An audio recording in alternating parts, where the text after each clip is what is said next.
Wakazi katika kaunti ya Kakamega wamemsuta vikali waziri wa usalama wa ndani Kipchumba Murkomen kwa matamshi yake hapo jana wakiwataka maafisa wa polisi kuwapiga raia risasi watakapoandamana karibu na vituo vya polisi.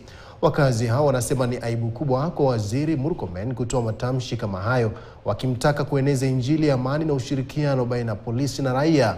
Wakizungumza mjini Malava wakati wa kikao na shirika la Magharibi Lobby Group, wakazi hao pia wameitaka serikali kuzalisha ajira kwa vijana, wakisema kwamba ndio njia pekee ya kumaliza tatizo la maandamano ya Gen Z kila mara. Tunasema ya kwamba tuko pamoja yenye uliongea ati watu wapigwe risasi. Hiyo vitu tumekataa kama watu wa Malava.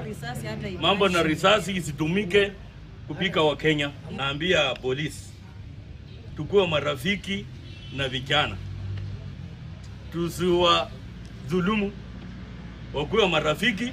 Ndio mjue hawa watu wenye wanaingilia kuchoma watu na wanasiasa wanaleta watu, ama ni hawa vijana wanatembea wenyewe. Vijana wasikizwe. Ni kama moto unatoka, moshi inatoka, moto iko ndani. Tunataka serikali, tuna condemn kwa kauli moja kama watu ya Western, vile vijana wanauliwa na serikali.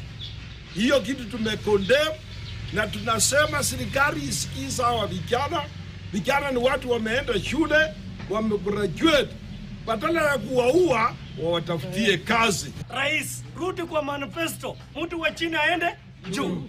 Tunataka mtu ya mkokoteni akuwe kwa serikali.